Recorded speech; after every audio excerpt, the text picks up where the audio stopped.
Gaps in the diet shouldn't be ignored. Over 97% of women aged 19 to 50 are not getting enough vitamin D from their diet, and 95% are not getting their recommended daily intake of key omega-3s. Ritual's Essential for Women 18 Plus multivitamin was formulated by exhaustive research to help fill nutrient gaps in the diets of women ages 18 plus. It is formulated with nutrients to help support brain health, bone health, blood health, and provide antioxidant support. Now, I love taking Ritual. My favorite part, it doesn't have that weird aftertaste that a lot of vitamins do. And right now, Ritual is offering my listeners 10% off your first 3 months. Visit ritual.com/ratchet and turn healthy habits into a ritual. That's 10% off at ritual.com/ratchet. With Masterclass, you can learn from the world's best minds anytime, anywhere, and at your own pace. You can learn hip-hop storytelling with Nas, designing your career with Elaine Welteroth, or learn creativity and leadership with Anna Wintour. With over 100 classes from a range of world-class instructors, that thing you've always wanted to do is closer than you think. Each class is broken out into individual video lessons, usually around 10 minutes long. Members can explore at their own pace, and each class is supported by downloadable materials, lessons, recipes, or more. I started taking master classes many moons ago.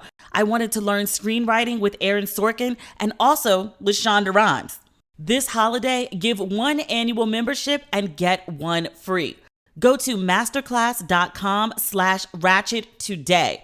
That's masterclass.com/ratchet. Terms apply.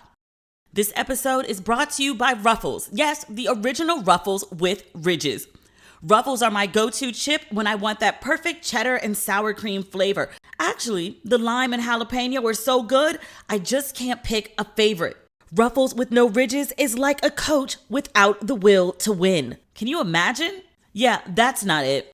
Ruffles is the official chip of the NBA. Ruffles, own your ridges. Ladies and gentlemen, boys and girls, and those who don't identify as either, you are listening to Ratchet and Respectable with Demetria Lucas. Yo. You know, this is our final episode for the year. Like, after this, I go on hiatus. It's reruns from here on out. And it's like good reruns, but reruns nonetheless. I had a really great episode planned. Bevy's back. I wanted to talk to her about her new gig as an actress on Harlem on Amazon. I was so tickled when she popped up on my screen. Bevy's been on a couple times before, and she always delivers, Bevy's brand of advice. Bevelations, lessons from a mother, auntie, bestie. Bevy always comes through with a good word. So I wanted to close out our episodes for the year with a good word from the Bevy. We had a great conversation. I'm very eager to share it with you, but I would be remiss to record this episode right now and not talk about the really big news story that broke not earlier today. I'm recording this on Friday at 3:20 in the morning. I'm up finishing up some work, trying to tie up a bunch of loose ends so I don't have to do any work when I'm in Ghana, so I can just enjoy the country as much as I can. When I go over there, I'm trying to lock down my living situation for when I move. I have a bunch of places that I need to see. So it's not just purely a vacation trip. But I don't want to do no work while I'm over there. So I'm up late working, and I just got around to doing the podcast. I think a lot of stuff we can put on the back burner. This one, not so much.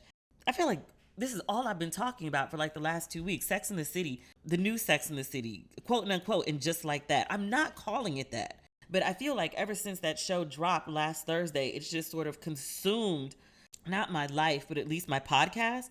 Sex and the City is a juggernaut. It is what it is. The first time we talked about it was like, oh my God, they killed Kenny. But no, they killed Mr. Big in the first fucking episode. Everyone lost their goddamn minds over it, which rightfully so. We talked about how this character has been a part of our lives for 20 some odd years. And people had very visceral reactions to, bringing this show back only to kill this man off. We waited forever for him to act right with Carrie, and we only got really 1 episode of him acting right, and then he did. So there was that, and then there was Peloton. He died in the show right after he got off a Peloton bike. Peloton stock tanked because of that, which is crazy that that happened, but it did. So the Peloton team over the weekend, last weekend, 48 hours, they pulled together a commercial that featured Mr. Big and the Peloton instructor. He just finished her class and then he died. But they got the Peloton instructor from the show, who's a Peloton instructor in real life, by the way. But they got the woman from the show and they got Chris Noth. They put together a whole commercial and released it within 48 hours. So it came out on Sunday. And then on Thursday, the new episode of Sex and the City came out at midnight. I waited up to watch it. They didn't load it till 12:20 and I was pissed. It's a great episode. I have many thoughts. Many thoughts. I wanted to post about it Thursday. I said, let me give myself 24 hours just to let people, get a chance to see the show. I understand, folks got other things to do and do not, have the free time to obsess about TV shows in the way that I do. I'm blessed. It also pays my bills to know these things. So I said I was going to recap the show on Friday, but Thursday, a story broke on the Hollywood Reporter. Chris Noth has been accused of sexual assault by two different women who don't know each other, whose stories are frighteningly the same. And the Hollywood Reporter, being the respectable publication that it is, my good friend Nkesa Moody is actually the EIC over there. Two women have accused Chris Noth of sexual assault. And I read the story on Hollywood Reporter. I'm going to tell you about some of it here. I'm giving you a trigger warning in advance. When I say sexual assault, I don't mean he grabbed a boob like the disgraced former governor of New York. No, this man was full out raping folks, allegedly. Have to say allegedly because I ain't trying to get sued, but allegedly.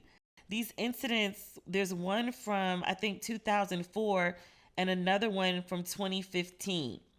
And the women do have receipts of sorts. One of them has text messages from that time that indicate something off happened. And they also told people what happened to them at the time. And the Hollywood Reporter went and spoke to those people as well to verify these women's stories. The women said that they came forward because Sex and the City came back and, Chris Noth was everywhere and people were praising him as this, ultimate hero, this alpha male.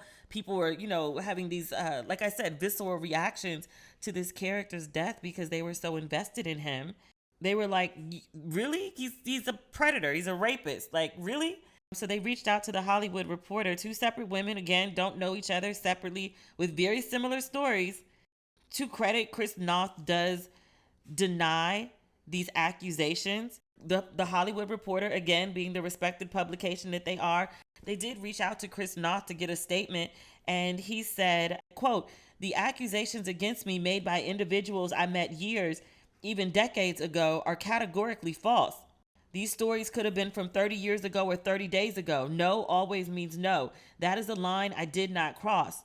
These encounters were consensual. It's difficult not to question the timing of these stories coming out. I don't know for certain why they are surfacing now, but I do know this. I did not assault these women." Folks always make a big deal about, the timing. It seems when somebody gets really popular, people come forth with stories. Yeah. That they use opportune timing doesn't make the story any less true. You being highly relevant and all in the news, it has a greater impact. When nobody's interested in you and nobody's talking about you, it's not front page news. When you have a big project coming out and they're all eyes on you, that's the opportune time to speak up because people are interested in this person in this moment. That's the way your story gets more traction. I don't think timing for things like this is necessarily a bad thing. I think it's strategic to make sure that if you want to be heard, that you will be. I think it's worth noting that Christopher Noth has been in a relationship with the mother of his children for a very long time, now wife. So both of these incidents, even the one stemming back to 2004, they were together then. So he's saying that, I had these consensual relationships. A lot of people don't care about infidelity. Infidelity is, an ungood thing, but it certainly doesn't rise to the level of rape. But I imagine that the conversations in his home right now are very, very, very difficult, complicated.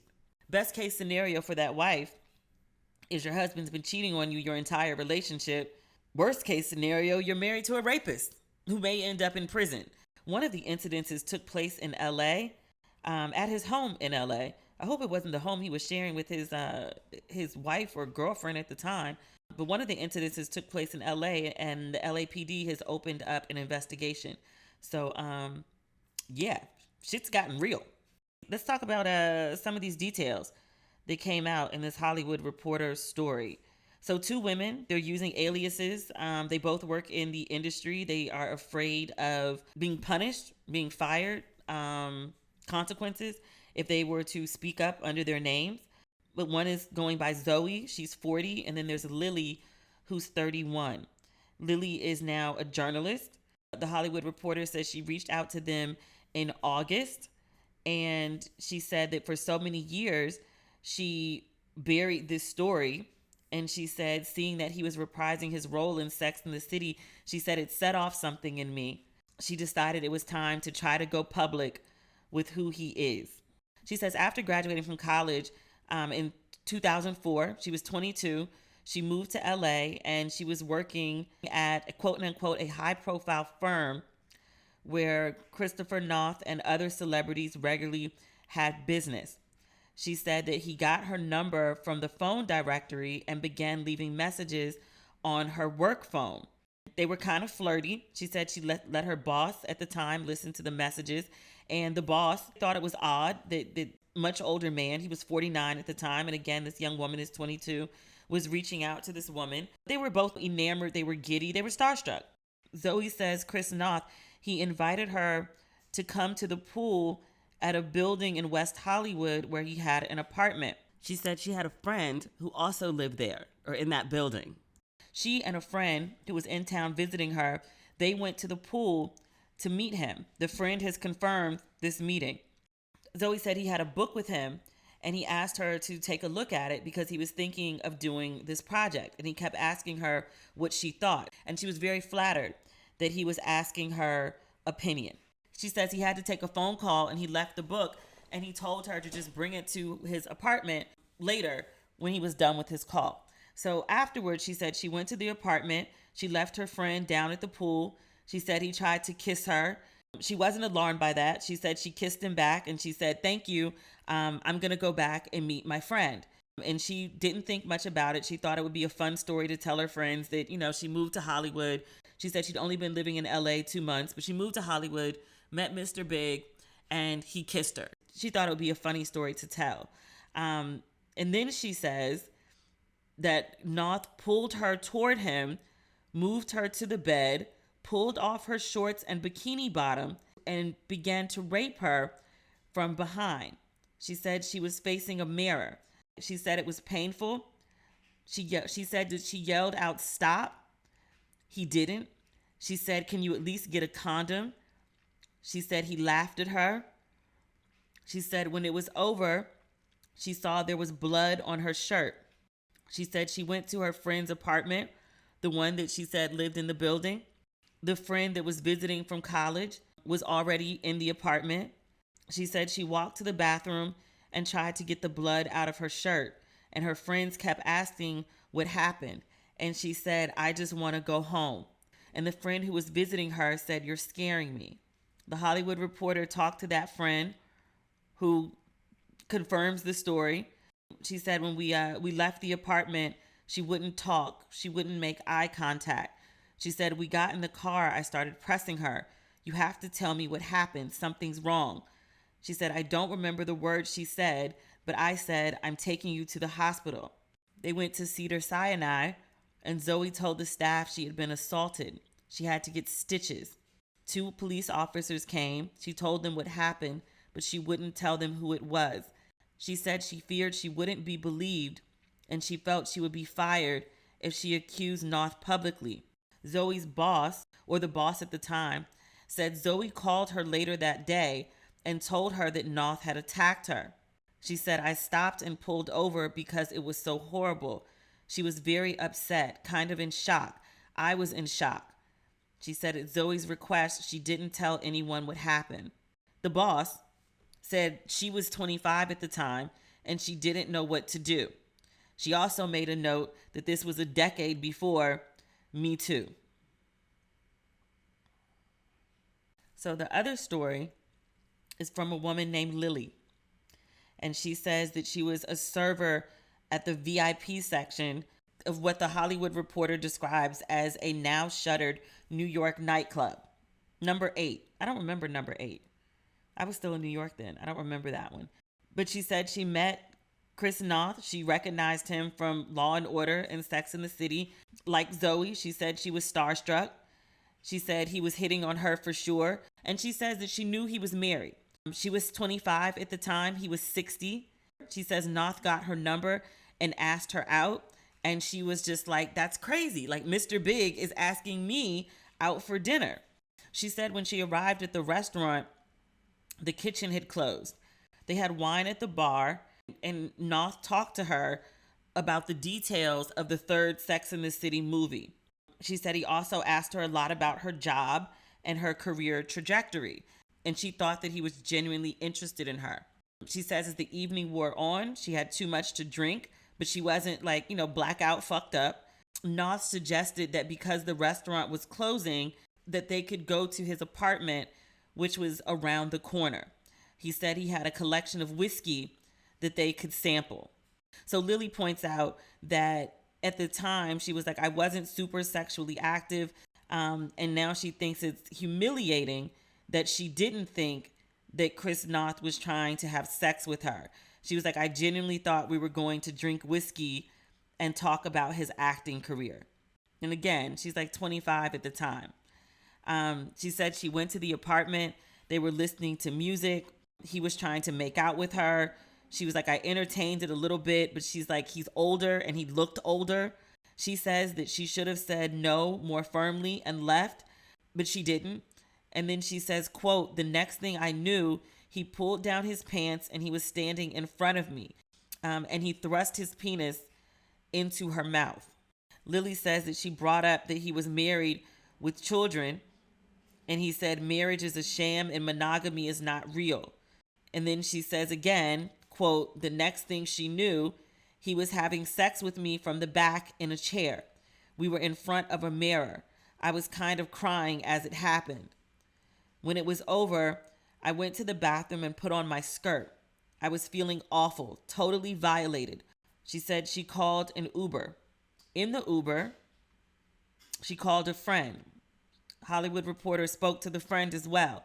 The friend described her as hysterical. She says Lily told her that he had, quote, pretty forcibly had sex with her. The friend suggested that they should call the police, and Lily said no. The next day, Noth left a voicemail on Lily's phone. He said, hey, hope you didn't take anything wrong last night. We had fun. Just want to make sure you didn't take it the wrong way. The friend heard the voicemail, and she said it very much seemed like, I know I did something bad, but I'm trying to make it seem like it wasn't a big deal. Lily still has a text exchange from 2015 with Noth. In one of them, he messaged her, I have to ask you, did you enjoy our night last week? I thought it was a lot of fun, but I wasn't quite sure how you felt. He did ask in a follow-up message, if you do want to have a drink later, it doesn't have to be at my place, although I have the best whiskey. Come have a drink with me before I leave town. Since this story came out, there have been other people like all over Twitter talking about encounters with Chris Noth. There was a woman who was a promoter at a club that he owned, and she talked about like basically what a sleazeball he was. Both at the club, and then she was also an actress. She worked on a Law and Order episode, and he was drunk while he was filming, and he was just a complete dick then too. It was a kind of widely known thing that he was a sleazeball. Perhaps many people didn't know he was a rapist. These two women came forward in the Hollywood Reporter, and then now there are murmurings on Twitter, and then other people are, this other woman, at least this one other woman, made a series of Instagram slides about like her encounters with him. I think this is probably going to be maybe not a Weinstein level situation, but I think there's going to be women coming out of the woodwork about their encounters with Chris Noth. What these women are describing is some real predator shit. It sounds like he had a MO, rape them from the back in front of a mirror, very young girls. These stories are awful, absolutely awful. And like I said, I expect more to come out, unfortunately. So we'll see, like over the next couple days. Unfortunately, I won't be able to speak with you about them on the podcast. Maybe I'll get a chance to, do Instagram or Facebook updates while I'm traveling. That's not guaranteed. That's a maybe. That's a strong maybe. But yeah, like I feel awful for these women. So just to be clear, first and foremost, my sympathy, empathy, actually, and concern and care is for the women who have allegedly been assaulted. That I just want to make sure that I note that that is the primary focus. What I'm going to say next is thinking from another perspective, and I just want to be on the record as saying that the primary concern is the women. Yo, the marketing team at Peloton got to be ready to like shoot everybody. Last week they were pissed about Sex in the City has killed off this major character using their goddamn bike as like the weapon of choice, right? Their stocks tank. Those people ain't get no sleep over the weekend. They pulled together an entire commercial and had it up and circulating by Sunday. They celebrated on Monday. They were posting. They were like 48 hours. We did this thing. Everyone and their mother was talking about the commercial they put out. It was all over the blogs. It was all over the publications. It was all over like random social media accounts. It was very well received. Even though their stock didn't like, I don't know, shoot through the roof again, I think they stopped the dramatic drop. We talked about like the senior vice president of marketing was a black chick. She talked on her Instagram about, the whole team pulled it together. And she posted this picture. Like they were really proud of their work, and they should be, because it was widely praised as great marketing. That y'all paid that man out the ass, because he got a good check to pull that Peloton ad together last minute. I don't even think all the payments they would have had to put out for that commercial, Chris North might have got the money wired to his account because he had some leverage to be like, you want me to show up? Run me my money in full. He might have got paid. Everybody else is on some net 14, net 30. Them checks ain't even cleared yet, and that ad got pulled. Those allegations came up this morning. Peloton pulled that ad by the afternoon. Cleared every mention of it from all their social media channels and was like, big who? Chris what? We don't know him. We don't know him. Peloton is done. They're fighting air at Peloton headquarters. I feel bad for them. I really do. Because they lost and then they won and then they lost again.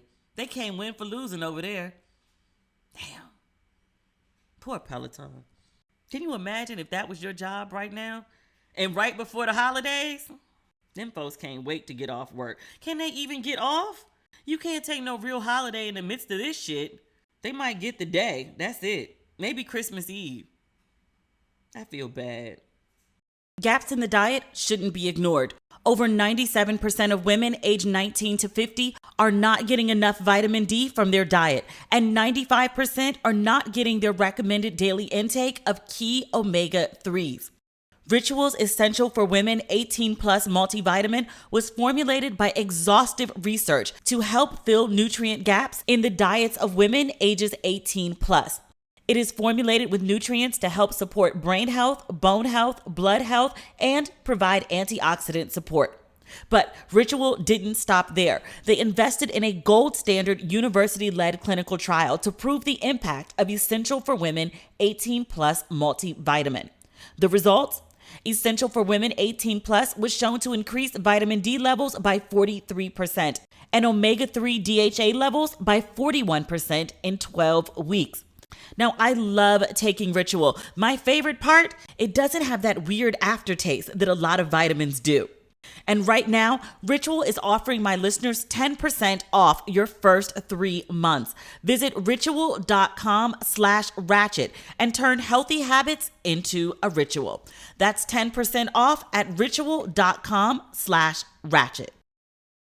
Making content is an essential part of what I do to keep this show going, but it hasn't always been a seamless creative process. I'm really not that great when it comes to graphics. But ever since I found Canva Pro, I can design anything like a pro on any device. Canva Pro is a design platform that empowers you to create and share stunning content in just a few clicks. Designing with Canva Pro is amazingly fast and fun. Choose from thousands of templates that are easy to customize or start from scratch. Canva Pro has endless premium fonts, photos, videos, and so much more that add personality and edge to whatever you are designing. There are virtually endless options to choose from, and you don't have to pay for images.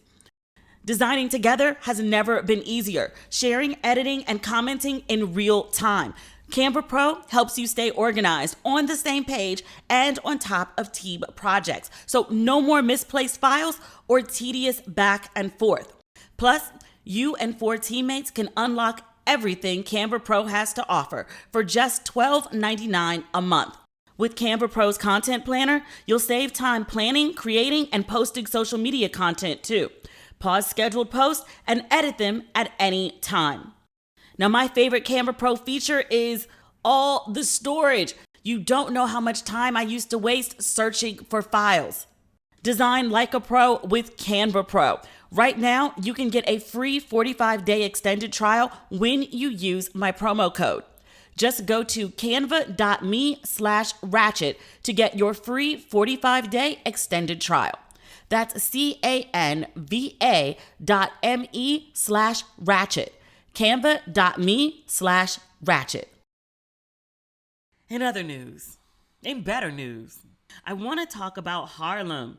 One of the, difficulties when, especially streaming platforms, when they release a show all at once, like as a viewer, I love it. I love to take the day and just binge everything, but it also makes it kind of difficult sometimes to talk about a show. I want to talk about individual episodes, but because everyone's not watching them at the same time or at the same pace, it's just hard to figure out like how to discuss a show. So I wanted to talk about Harlem overall because I really enjoy the show and I think it's fun. And as I mentioned earlier, like one of my favorite people is on the show. Last time I think Bevy Smith was on the show with us, she talked about some new opportunities that she was working on, and she said, I'm going into acting. And I was like, okay, Bevy, and she didn't tell me what it was. Sometimes we talk like another 15 or 20 minutes after we're done recording. Basically, it's like a session of Bevy Fix My Life. She's really, really good at it. We had a conversation today, which I was like, okay, so I need to rethink everything, essentially. She was like, are you practicing patience? What are you doing to shift? I'm like, okay, I really wanted to call, discuss this show. Now you all in my business. Auntie shit. One of the things that I love about Bevy is she's always doing something fresh and new. Like there's never a dull moment. She's always getting herself into something mixy. So I wanted to talk to her about Harlem because she's in Harlem and she was also a consultant on Harlem. And she's also like the face of Harlem. I think there's a couple people whose faces come to mind when you think of Harlem.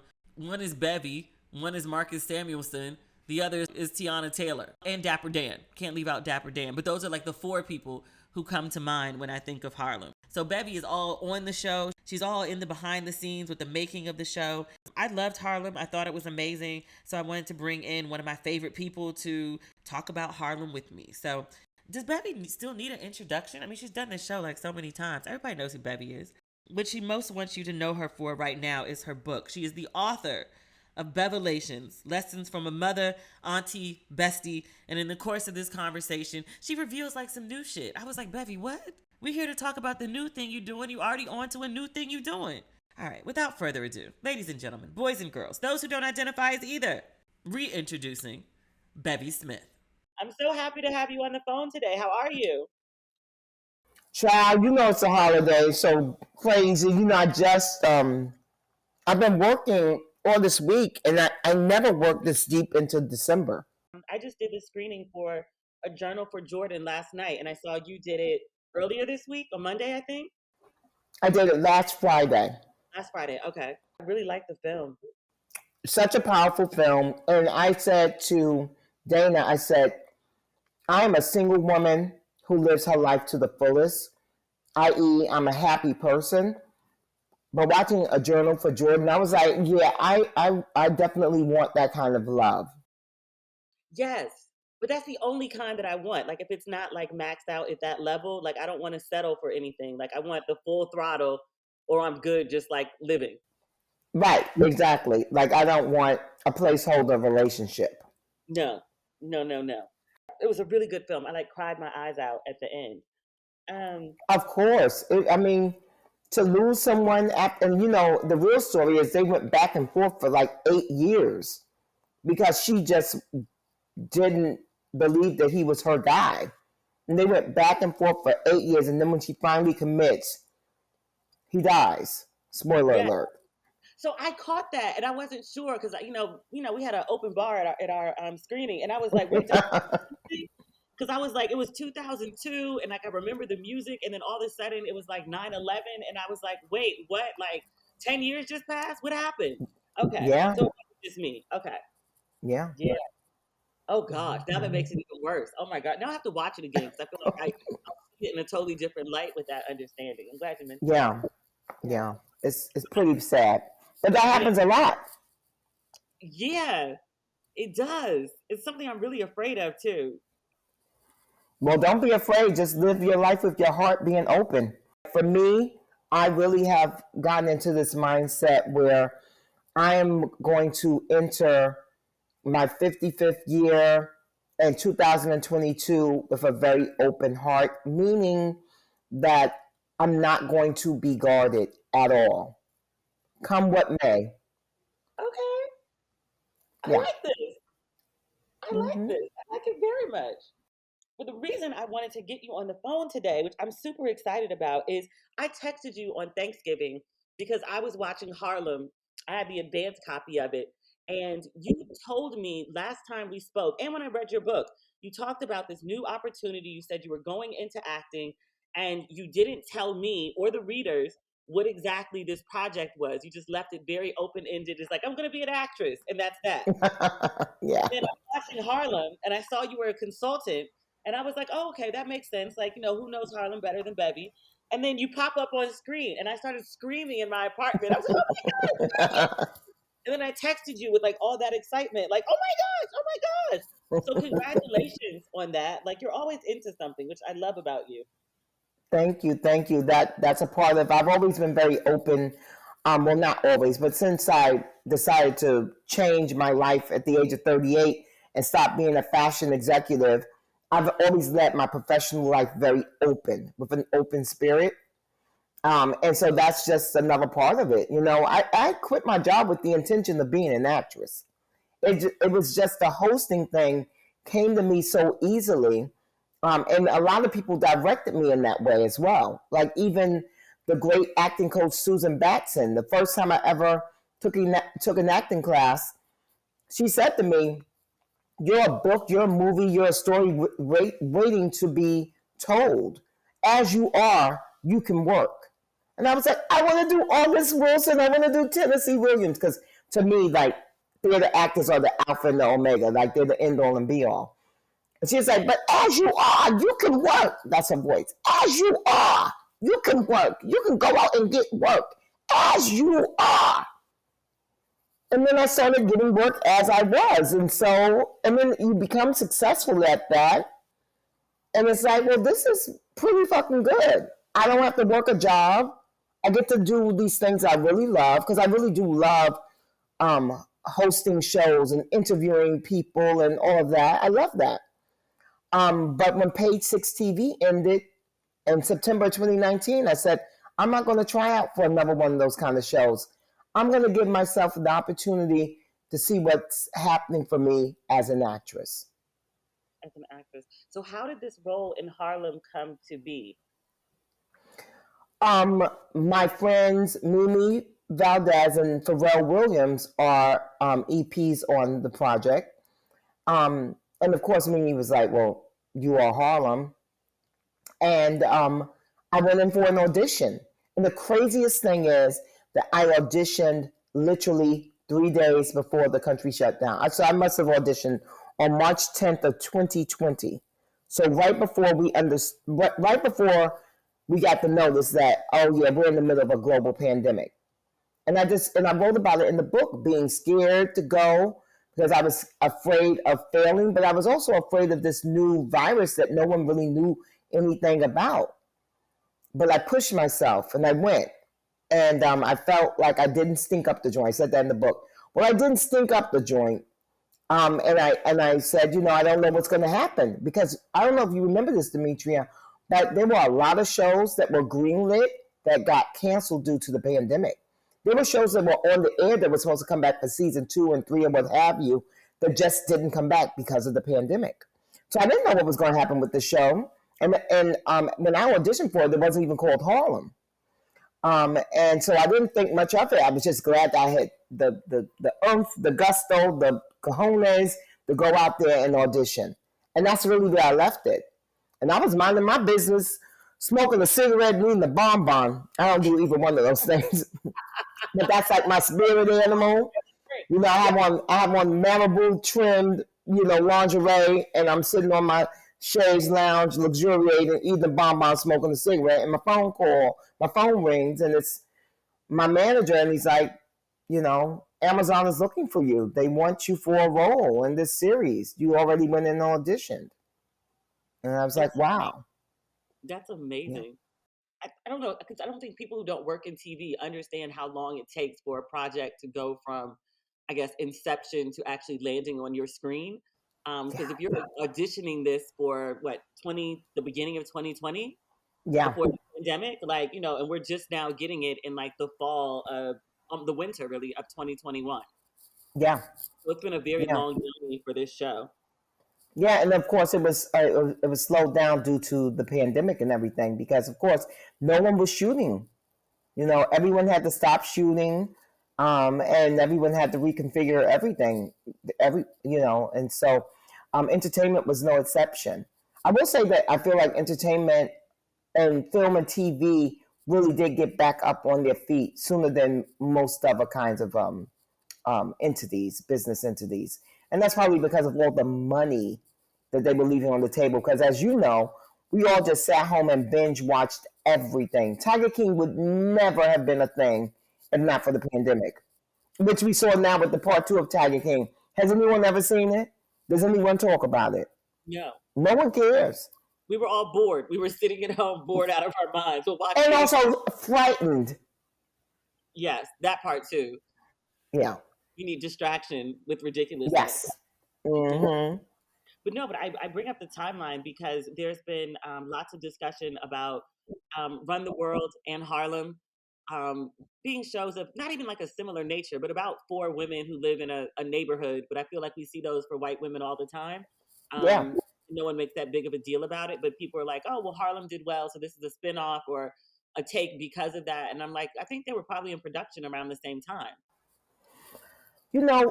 Tracy Oliver, when I interviewed her, we had a Q&A right before the show premiered, and she talked about how she tried to get this show made prior to her actually writing Girls Trip. Yeah. So not long ago that came out. So it was only due to the success of Girls Trip that she was given these kind of opportunities. It's not just Harlem. She also has the First Wives Club on BET, starring Michelle Buteau and Jill Scott, and Deborah Cox is on there as well. So yeah, she has an affinity towards women as sisters, as besties, as people that hold you down. That's her thing. Yeah, and she's really, really, really good at it. And she's really good at it. Exactly. Yeah, no, I talked to her at the premiere party in Harlem, and I was just like, I'm so proud of you. Because I remember her name floating around when she was writing with Issa for Awkward Black Girl back when it was like a show. So she's been around for a minute. Yeah. And she was acting as well. And now she's got, 2 hit shows on her hands. So I'm really happy for her. And I'm glad that there's yet another Black woman who gets to create content where we can really truly see ourselves reflected. I don't know about you, but I identify with every single character in Harlem. There's a little bit of me in each of them, which I love. Yes, exactly. Do you have a favorite character? I mean, other than like yourself. Other than Aunt Tammy, let's see, my favorite. I do Ty. I really love. Yeah. Because I love the way she goes through the world kind of like bold and fearlessly. And she is also the one who gets things done. Like she is very driven. And so I relate to that because I'm a very driven person. And then Quinn being the hopeless romantic, I think that's where I connect with Quinn. Because I really am a hopeless romantic in that I listen to love songs and I'm like, yeah, I need to feel like that. I don't want to feel like we ain't getting no younger. We might as well do this kind of love story, or Never did. well, like why not? Let's give it a try. So Quinn would never settle in romance, and neither would I. So I relate to her on that. And then Camille, gosh, when haven't we been like, kind of obsessed with yesterday, right? And chasing after the memory of something. We'll have to see about, what happens in season 2. Like, is Ian really worth what she's putting into him, the angst that she's going through? Is she smart to, like, be kissing him when she has a perfectly divine man who absolutely adores her and gives her no drama? Yeah, I feel So, like there's just certain people where it's just something about them. Like it's just this like magnetic kind of chemistry, and even though it doesn't make yeah. sense, like I hear the skepticism in your voice, Yeah, Bevy. because it doesn't mean they're right for you. That could just be some kind of animal magnetism, some kind of attraction in that way. That could be very base and basic. And when you get to be a grown person, a grown ass woman, you do have to start learning how to discern between the two. Just because you are drawn to someone doesn't mean you need to be with that someone. Bevy, don't say that. Well, I'm just saying, girl. I'm dealing with my own issues, Bevy. Damn it, don't say that, Well, Bevy. but babe, we've seen this happen time and again, play out in our lives and also play out in, fictional characters. I mean, most recently, Big and Carrie. I'm sorry, she wasted a lot of years going back and forth with Big, only for him to die, 10 years into the marriage. I You let mean, him I'm die. just like, You let him die. she let him die. There was definitely room on the door. Exactly. Oh, yes, go ahead. Um, and then I was going to say, but Angie, I love Angie because she is the big, bold, blustery personality, but she is soft inside. And She is. for me, I always talk about how I had to shed my big bed from uptown persona because it was really getting in the way of life, the way I saw it, you know. And so I had to really let go of that persona. And so now, even though I am outspoken and even though I don't go with a lot of nonsense, I think people get that I am a human. And I think people get that I have feelings that can be hurt. And I think people get that I am a sensitive spirit versus just like, I'm not having it. What? I wish you would. Like, that gets us nowhere. So Angie gives you that, but then you see her in those quiet moments in her performance. Shaniqua is so great at that. And you see her vulnerability and you see her hurt and you see her pain. And I think season 2, hopefully, they'll be able to explore even more of that. Yeah. I think Angie's probably the most relatable to me for similar reasons. Like, I'm a Cancer, so I have my hard Mm-hmm. shell. I'm like, nothing bothers me, and I have that tough exterior, but I'm pure mush inside. Like, if you really know me, my Yeah, feelings are very exactly. easily hurt. I'm very sensitive. So I'm like, oh, Angie, I just want to like hug her and protect her and put her in bubble wrap. I love her. Right. Exactly. And I'm glad that you connect with her too. There have been so many kind of harsh criticisms of her. And like, you people are not getting it. Are you watching the show? Because it's not a one note performance. Yeah. There's texture there. No, I feel like sometimes it's like a catch 22 with portrayals of black women because it's like if she's too soft then she's a pushover, if she's too hard then she's a strong black woman stereotype. It's like sometimes we acknowledge the stereotypes exist, and then when we're watching art about black women it's like all we can see is the stereotypes. It's really weird how we do that sometimes. Yeah. Meanwhile, because everyone was criticizing Quinn for leaving her purse and everything, and or for going out to Long Island. I was like, I used to travel to Westchester for penis, like, and I'm sure a lot of other people have. And I've gone to Brooklyn before for You said penis. Brooklyn like it's the same distance as Westchester. You're like, I'm going to Well, Westchester. for me it is. Brooklyn. Well, for me it is because remember Harlem is so next door to the Bronx, and the Bronx is basically Westchester. It's like literally I could get to Yonkers, or I could get to Yonkers in like 40 minutes, and that's the same kind of distance to Brooklyn. It's an hour and a half on a local train. I've done it. Yes. Well, I'm not taking the train. I'm not taking the train to travel for no penis. Have you never taken the train, Bevy? You've taken the train before. For penis? For penis? No. Not unless it was like the Metro North to go and see him in Westchester, which is not the subway. But yeah, no, just like me getting on a train to go to Brooklyn to see somebody, that's not going to happen. Oh, I was broke in the city, Bevy. I took the train. And that's why he should have paid for it. We were both broke. I was in grad school. He was broke too? Yeah, he was cute though.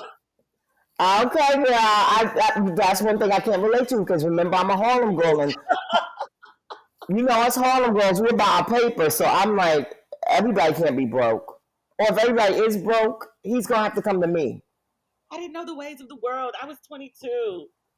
Yeah, girl, okay. It was cute. It was romantic in retrospect. What I'm going to tell you now is, do not take the Greyhound bus to Santa Monica to see somebody, okay? Never. I have a car. My God, I've never taken the bus here. Okay. But he should be paying for it, is the point. But let me not get into that whole thing, because it's a whole other ball of wax. I agree. I didn't know my worth at 22. I have a whole different now. They got to put some effort into it. My 93-year-old mother and my 89-year-old aunt were like, you girls make it too easy for men. I was like, well, I know who you're talking to, because I don't. So take me out the equation. They're like, well, good. What is it like to have, like, I don't know, like the spotlight? I mean, it's not the first time, but the spotlight. I feel like everyone's paying attention to Harlem right now because of the show. There's like a heightened interest in it. Again, Harlem goes in waves with this stuff. Well, I mean, Harlem is just an iconic place. I mean, first of all, how many other places have had a renaissance? Like a real legitimate one. It's literally like, some people can say like, oh yeah, this is a renaissance, but it's not been culturally named that. You can't Google for lack of a better example, the Brooklyn Renaissance. You can't. I knew you were going to say that. Brooklyn. I knew you were going to say Brooklyn. Yes. And that's no disrespect to Brooklyn, because I love Brooklyn, and I've actually been spending a lot more time in Brooklyn. I respect Brooklyn. I've often said that if I was not born and raised in New York City and was just coming to New York, I would probably plant my flag in Brooklyn, which is the modern day Brooklyn. I resent all you people who came to Brooklyn after the crack epidemic and now want to talk about Biggie and want to talk about, Fort Greene. It's like, yeah, first of all, you guys would have never lived there back in the day. So spare me all of your sentiments and all of your, is Brooklyn in the house, without a doubt, nonsense, because y'all are not about it. If you're about it, you live there throughout the good times and the bad times, which is why I've always done in Harlem. You see what I mean? So I don't like it when you people that are the transplants want to ride for Brooklyn so hard. I'm like, get out. You're not even a part of the conversation. Because back in the day, when first of all, y'all would have been the ones calling the cops on Biggie when he was selling drugs, just trying to provide for his daughter. Y'all would have been those people. You do realize that, right? I didn't get there until long after Biggie, and I never claimed the hard side of Brooklyn. Just for clarity, I've never claimed the hard side of Brooklyn. But no, you ride when you hear Biggie, though. With Masterclass, you can learn from the world's best minds anytime, anywhere, and at your own pace. You can learn hip-hop storytelling with Nas, designing your career with Elaine Welteroth, or learn creativity and leadership with Anna Wintour. With over 100 classes from a range of world-class instructors, that thing you've always wanted to do is closer than you think. Masterclass is accessible on your phone, web, or smart TV, and they offer classes in a wide variety of topics, all taught by world-class masters at the top of their fields. Each class is broken out into individual video lessons, usually around 10 minutes long. Members can explore at their own pace, and each class is supported by downloadable materials, lessons, recipes, or more. You can find all the available classes on masterclass.com.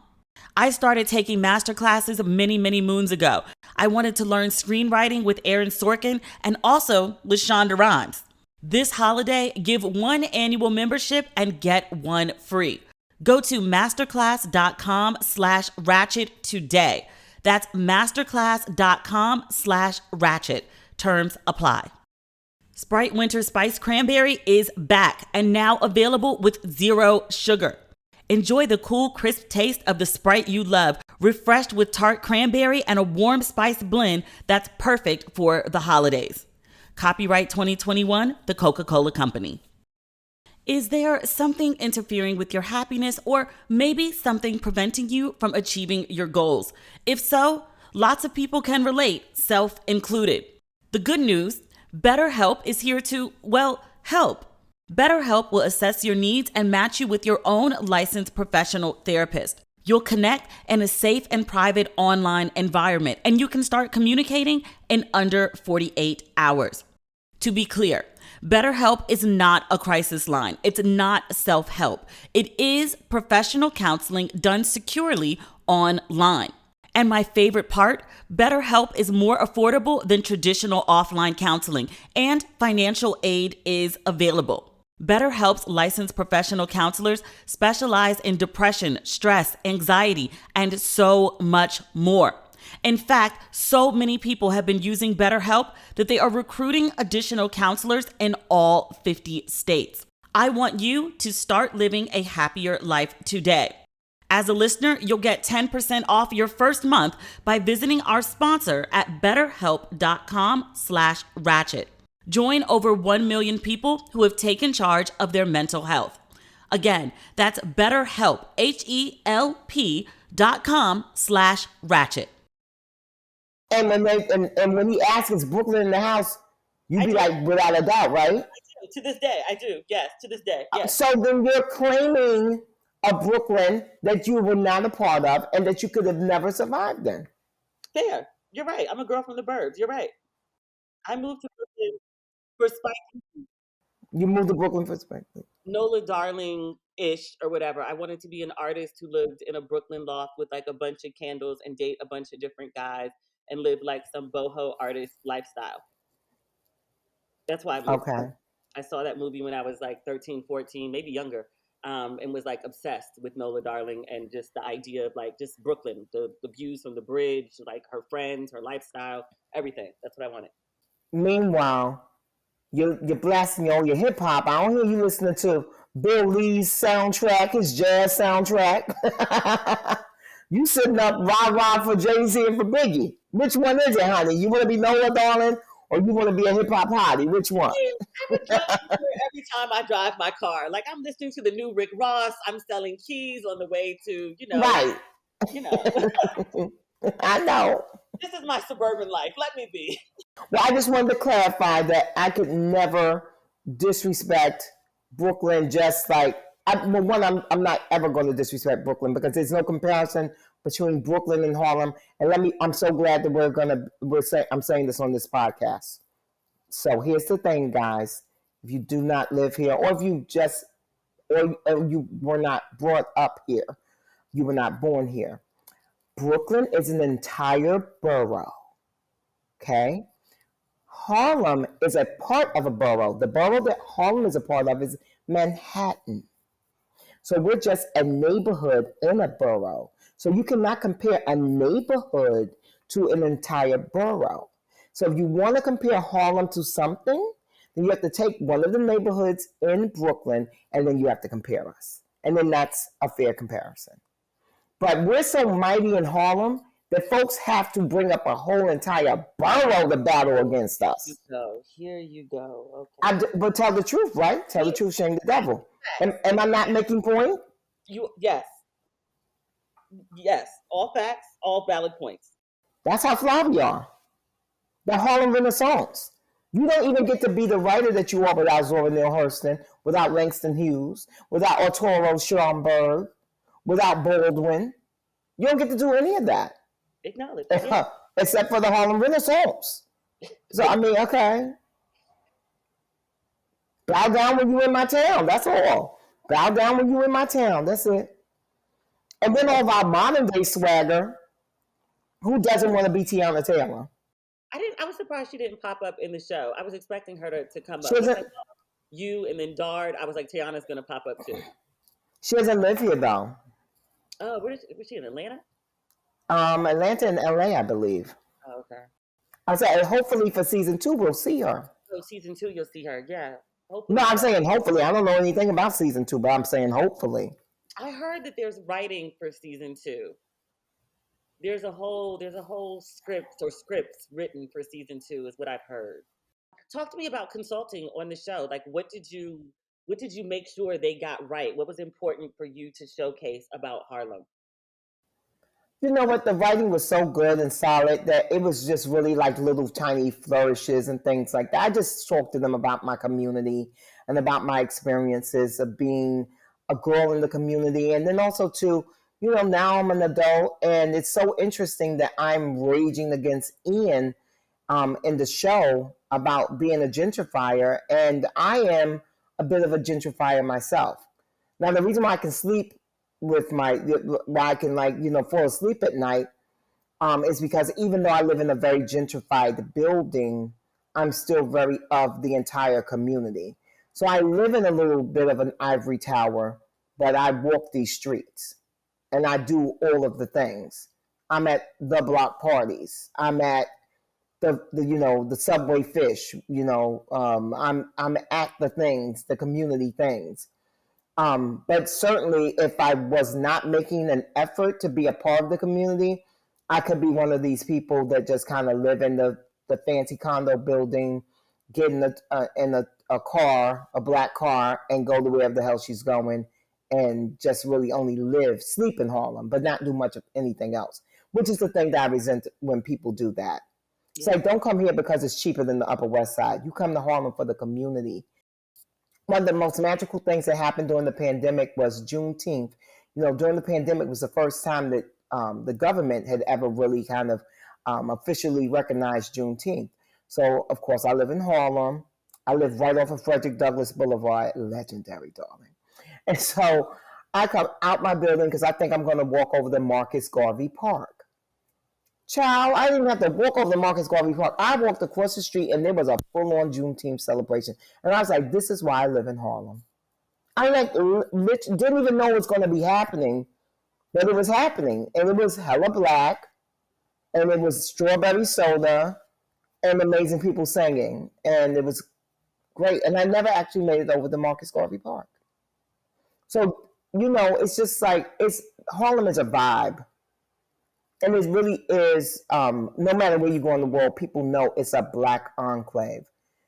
So I felt like they did a good job at showing how black it is, but also warning against the dangers of gentrification. We do have to be very vigilant. Like that poster that they had of the restaurant and that Soha sign, like that was something that I mentioned to them because a couple of years prior, there was a real estate company that moved to Harlem and they tried to create Soha.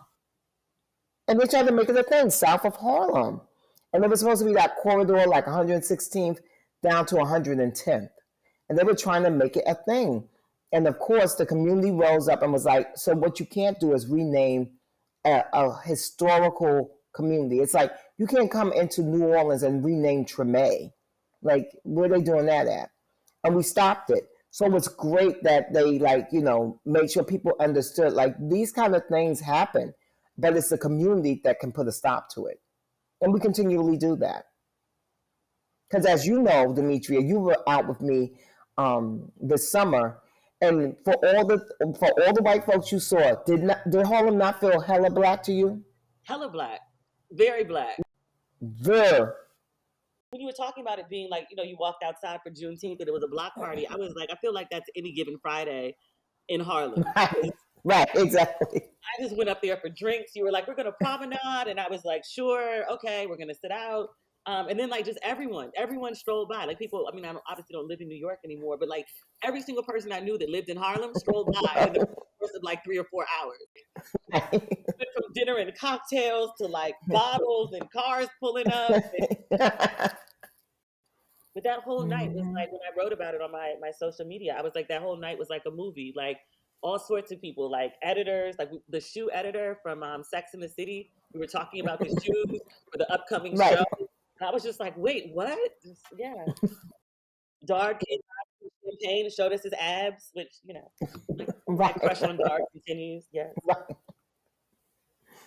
No, but that's what it is. It's a real community. And that's the part that you know, I'm hoping that people get from just even seeing the way the girls interact. It is a community.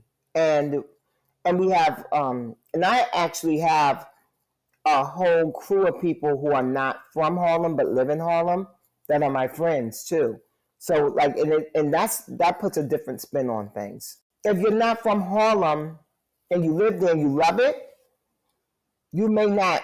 Maybe you didn't go to the rooftop, or maybe where you go and get your fried fish is different from where I go and get my fried fish. You know, it's like you just have different. It's a not different taste level, but you have different experiences based on when you got to Harlem. And because Harlem is always changing and evolving, but the one kind of cornerstone of Harlem is that it's a Black community. It really is a Black community. I mean, just the fact that our avenues are named after Malcolm X and Adam Clayton Powell Jr. and, you know, Frederick Douglass, and for Adam Clayton Powell Jr. and for Malcolm X, you can literally walk the same streets that they did in Harlem. You can go to Adam Clayton Powell Jr.'s church. That's Abyssinian, which is one of the most prominent churches in the country, Black churches in the country. You know, Malcolm X's mosque on 116th Street still stands.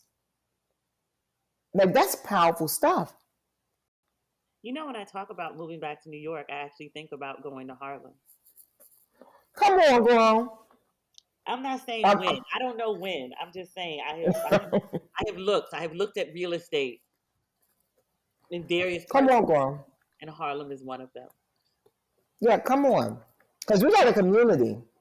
It's really popping, and you can live in your ivory tower, and you can, you know, come down on the ground, and then you get all your folks and all your juice and all your energy, and then you go back up. Like, you know, okay, so again, not to just harp on the Brooklyn thing, but I don't know if there's a part of Brooklyn where you're living in the hood, but you can also live luxuriously in the hood, where it's like still like the energy. Well, you know, Harlem is odd in that there's a luxury building, but then there's a project right there, and like everyone kind of mixes and mingles. Versus, I feel like in a lot of other places, because New York is like that, you know, right? Like the meatpacking district is, you know, that project that Whoopi Goldberg grew up in, right across the street from the Maritime Hotel.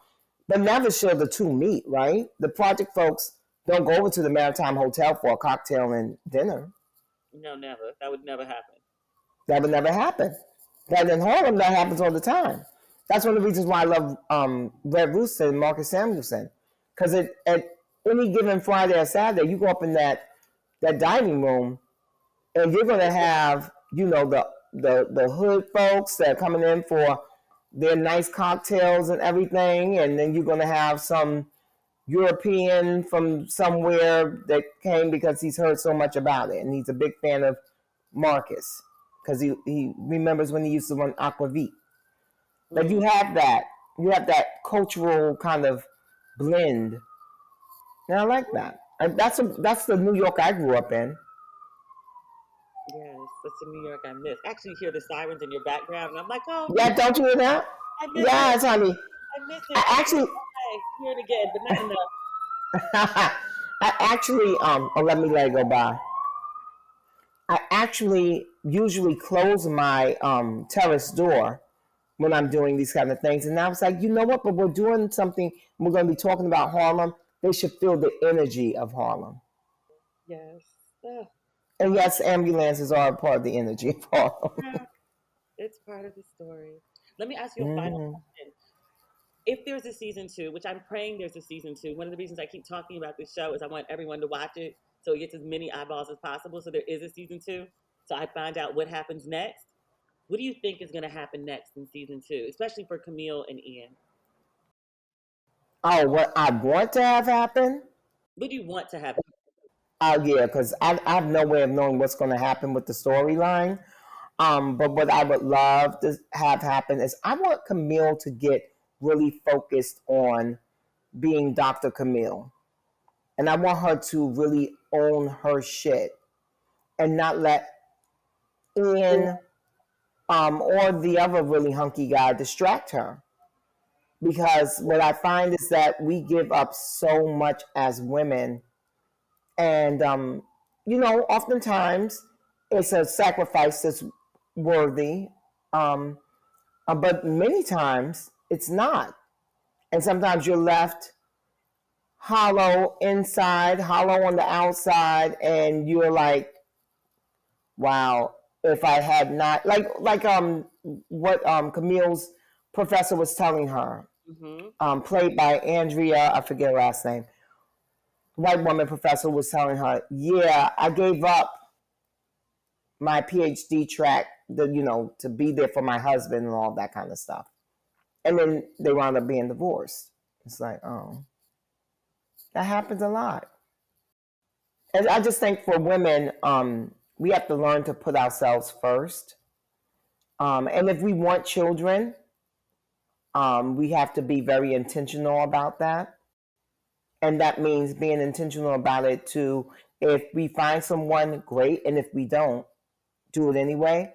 Because I will tell you this, younger women listening. My book is called Revelations, Lessons from a Mother, Auntie, Bestie. And this is the auntie part. If you want children, that is the one thing that one like pang, that angst that will never go away, that will never subside, no matter what happens to you, no matter how successful you are. But there's not just one way to have children now. So you're educated, you're smart, you go to go-getters, go get yourself a baby, with or without the guy. That's my little piece of advice. I never wanted children. That's how I can be a happy single 55-year-old woman. Because if you're 55 and single who never wanted children, hope and love springs eternal. I don't have a clock on happiness and finding love. There's no clock on that.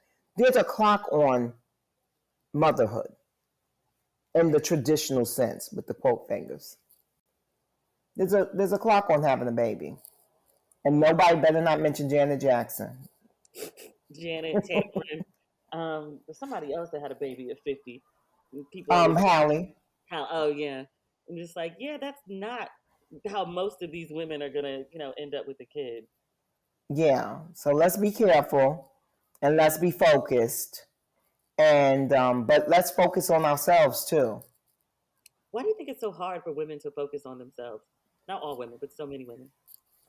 Well, I will just say this. My daddy, and I was raised with my father. And my father was our primary caregiver. And my father would always say, Mama may have, Papa may have, but God bless the child that's got his own. And my father was our provider, a caregiver. It's not like I was raised by a man who left us to the wolves. Like, no, he was there for us. But he also taught us the importance of always having your own. And then my mom has always been a spitfire, and she's always gone her own way, danced to her own beat. And so I was raised by a very independent thinking woman who just happened to be married and just happened to have children. And I think that not enough women see that. I know a lot of young Black women that I chat with, because they've never even been in a two-parent household, they have a fantasy of what that is. And they will do anything to reach that goal, not understanding that that's not a goal. A happy, healthy relationship is the goal. Just being able to say you're married, or being able to say you're married with 2 kids and with a house and 2 cars, that should not be the goal. The goal should always be to be happy in those spaces. Because otherwise, it's just you're doing it for the gram. You're not doing it for yourself. And then you come up empty and hollow. And then you show up bitter. And no one likes a bitter bitch. No one likes that. So you wanna just keep all those things in mind. I want Camille to keep those things in mind. Like I said, I have no way of knowing what they're doing with Camille's character, but I hope that no matter what happens with her and Ian or her and the other guy, is that she's going to be focused on really upping the ante. Because when Whoopi had to read her for filth and told her, yeah, like you being a 7 in a room full of 5s when you really should be a 10, like you don't get brownie points for that. Yeah. No, I similarly wish. I don't know if you wish that she would be single, but I wish that she would be, because I don't think Ian is the good choice, and I don't think the other guy is a good choice either. I think he's like a backup for Ian, because she doesn't want to be alone, or she wants to feel like, well, he has someone, so I have someone too. And I never think that's a good idea. I really wish that she would, get herself together, and be at Yes. and then find somebody, but figure out, be at a 10, and then meet someone at her best self and see what that person looks like. Well, that's always the goal. Well, shit, I've been pursuing that since I was 38 years old. I'm like, oh my God, let me work on myself. I'm amazing. I'm going to meet someone incredible to meet my fly, to match my fly, but it hasn't happened yet. But hope springs eternal. But yeah, that's what I would love her to do. I did all this introspective work on myself. As you know from reading the book, I did all the introspective work on myself. I was a woman who was obsessed with men. And then I wasn't. And then I just was like focused on getting myself together and making myself happy. And it's the best thing I ever did. And my life right now is cake, which we all know cake is a very tasty thing. And icing just makes it a little bit sweeter. But then icing can also be cloying if it's too much. See, so everything in moderation. Mm-hmm. My dude will be icing. And hopefully he won't make me sick because it's too much of it. Just a little icing, just enough, just the right amount. Just enough icing, Don't go overboard. Don't give me that fondant and with the big roses on it too. And those like little gritty balls that are colored gold and you're supposed to eat those too. I don't want all of that. That's too much. It's too much. Mm-mm. I just want a nice little drizzle of icing. Make it a little bit sweeter. I kind of sound like Aunt Tammy did. I hope they bring Aunt Tammy back for season 2. I'll tell you that much. Yes, I want more of Aunt Tammy. I like the little glimpse we got, but I feel like that needs to be a full character that exists like in every episode. I think so too. Aunt Tammy's a good time. Aunt Tammy is a great time. And it was so fun working with Tyler Lepley. And he was so gracious. And I knew Megan Good before. I didn't know Tyler, but so me and Megan knew each other. So that was like really lovely. And she was so gracious to me because it was my first time ever acting. And she was holding my hand and giving me notes on, okay, they're going to come over for coverage now and you should do this. I mean, she was awesome. And then Tyler, because we had to do, a lot of what we did was improv. We had a script and then we just started going for it. The director let us play.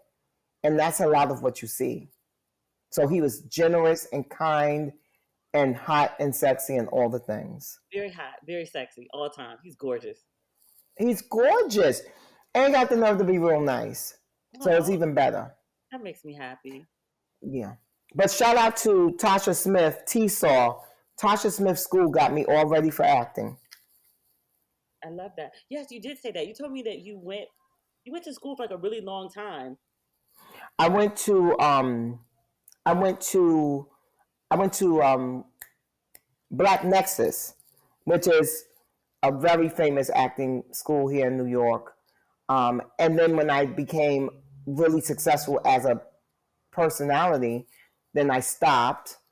And then I was taking privates with someone. But then when I got this audition, I called up Tasha Smith.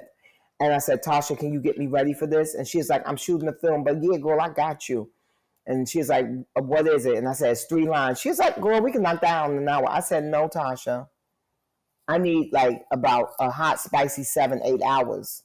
And I'll pay for your privates, but I need that. She's like, baby, I'm doing a film, girl. She was like, you got this though. I said, no, I don't. I said, I want to come in and nail 3 lines. I don't want it to be I don't want any kind of mishaps with 3 lines. Because we all know 3 lines can easily turn into a lot more if you're good. And so she handed me off to another one of her teachers, and we worked. And for 3 lines, we worked about 7 hours.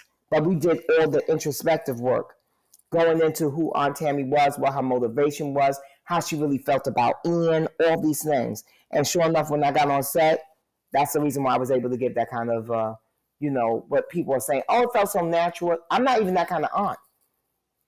I'm not a bossy aunt. I'm not a nosy aunt. I don't talk to my kids like that. I'm very formal. I'm like the aunt that's like, I love you. You're turning 18. Would you like to go to Paris or Costa Rica? I'm a very nice auntie. Yes. I would never talk to my kids the way Tammy did. Yes. I'm not that auntie. I'm a sweet auntie. Because I didn't grow up with that kind of aunt either. Like, that's not my family thing. So it's so funny because when my sister watched it, she was like, I don't even think Aunt Tammy likes him. I was like, oh, well, maybe she doesn't. Maybe she doesn't. That happens. That does happen. Are there any other acting roles on the horizon? Is something we should be looking out for you?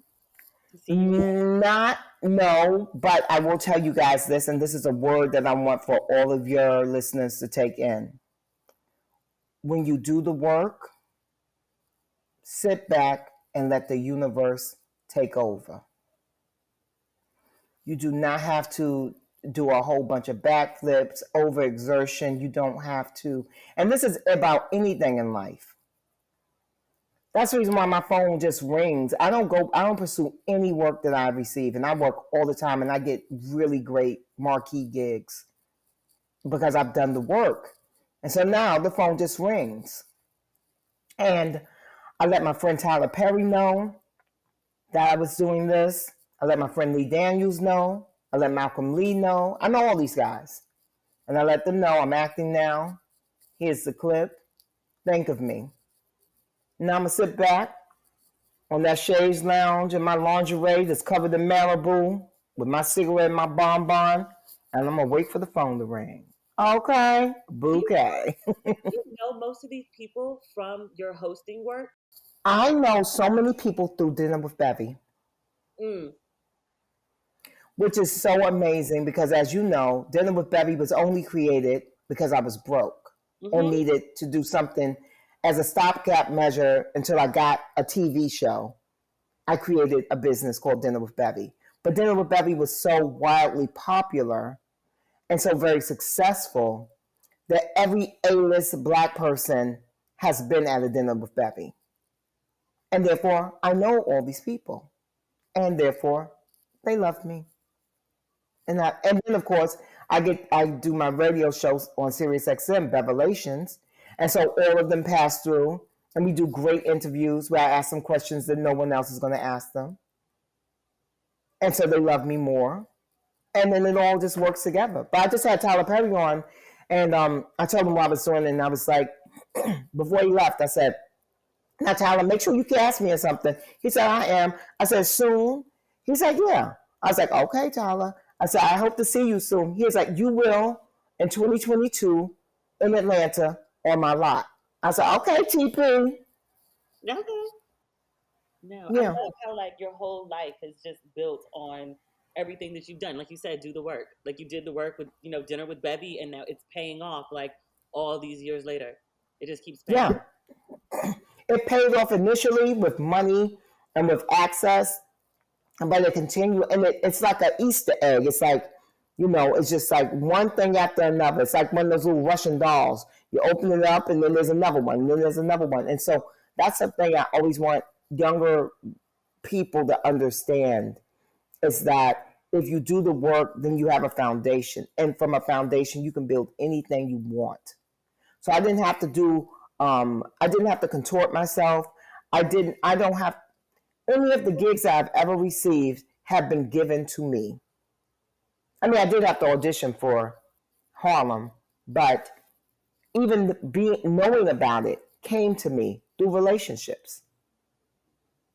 Yeah.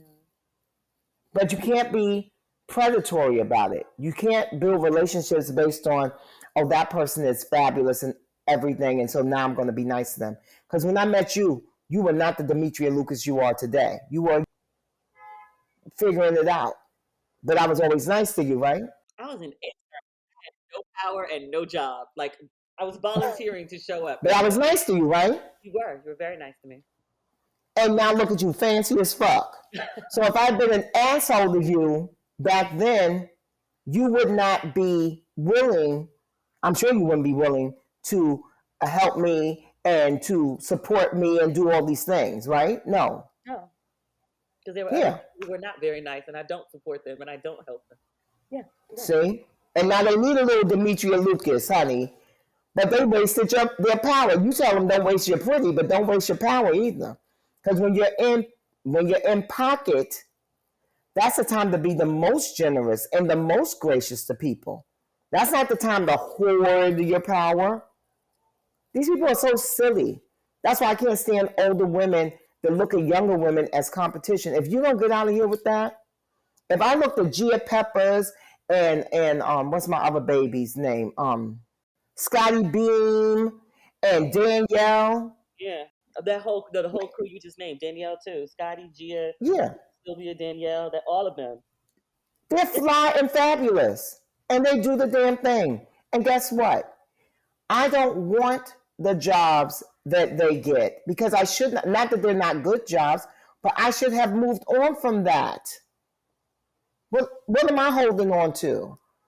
If you don't get your old ass up and go and move into another realm, you see what I mean?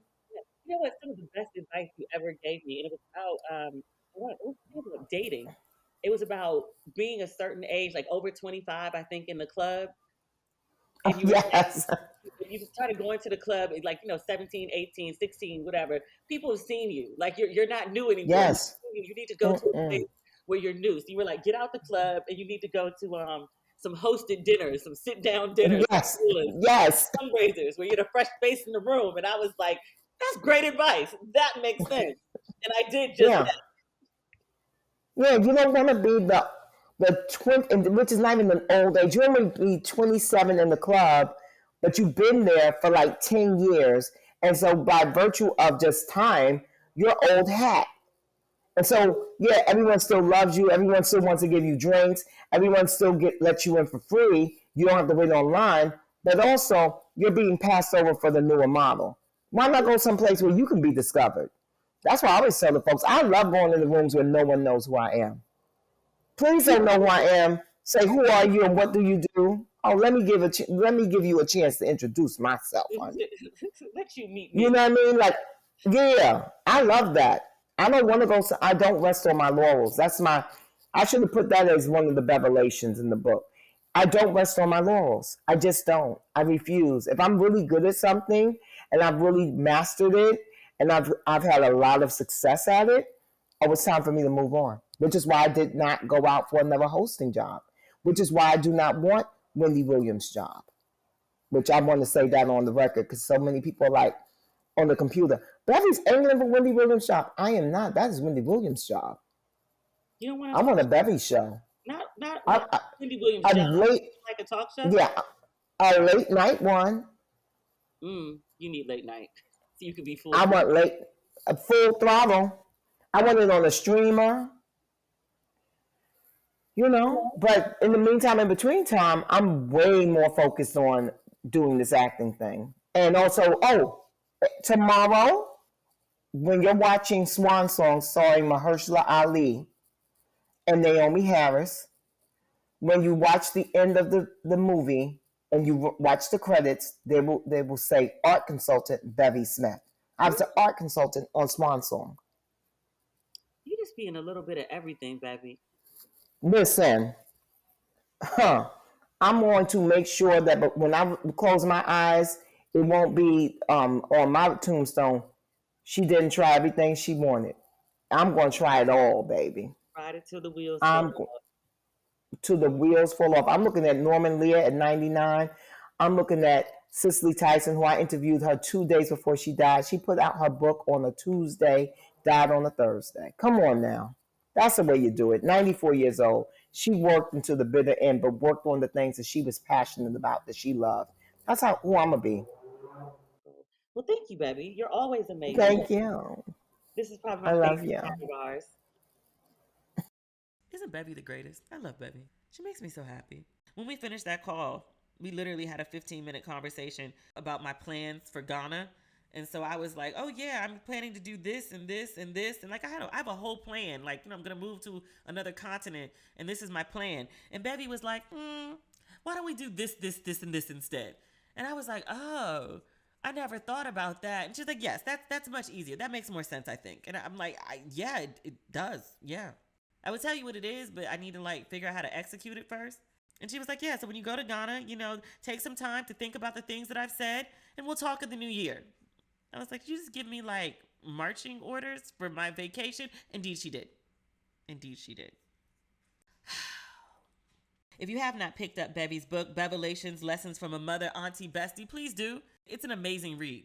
If you've got some downtime over this holiday season, I hope that you're off. I hope that you're not reporting to the office every day. If you have some downtime, spend it wisely and pick up a copy of Bevy's book. But that's it. That's it for this episode. That's it for this week. That's it for this year. We won't speak again until 2022. So you have an amazing holiday season and an amazing new year. And if you've not picked up your merchandise for Ratchet and Respectable, especially your white and gold, I think the white and gold is really pretty for the new year. Like, I'm obsessed with gold, just in general. That's why I keep putting gold on everything. Like, I like gold. It is what it is. But yeah, if you have not picked up your merch yet, please do. The site is not sold out. Everybody always thinks my site sells out in like a couple days or in a couple hours. It has before, but like I actually got like the right amount of merch this time. And that's not everything, but it's everything I got for this year. So we'll talk again in 2022. Have an amazing holiday season. Happy New Year. Okay, bye.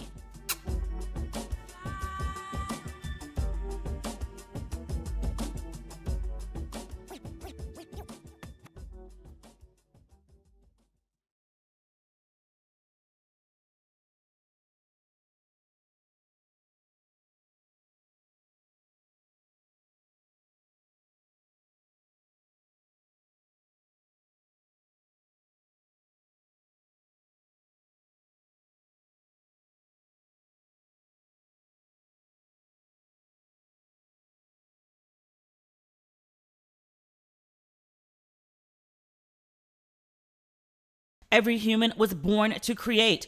Whether you last picked up a paintbrush yesterday or in grade school, you can explore your creativity and be inspired. Skillshare is an online learning community that offers membership with meaning. With so much to explore, real projects to create, and the support of fellow creatives, Skillshare empowers you to accomplish real growth. Now, we've often talked about my procrastination issues. I've started taking a Skillshare class. Productivity for Creatives. Build a system that brings out your best with Thomas Frank. Whether you're a dabbler or a pro, a hobbyist or a master, you are creative. Discover what you can make with classes for every skill level. You'll experience real improvement with hands-on projects and classes designed for real life. Also, Skillshare is incredibly affordable, especially when it comes to pricey in-person classes and workshops. An annual subscription is less than $10 a month. So, explore your creativity at Skillshare.com/ratchet and get a 1-month free trial of premium membership. That's 1 month of premium membership at Skillshare.com/ratchet.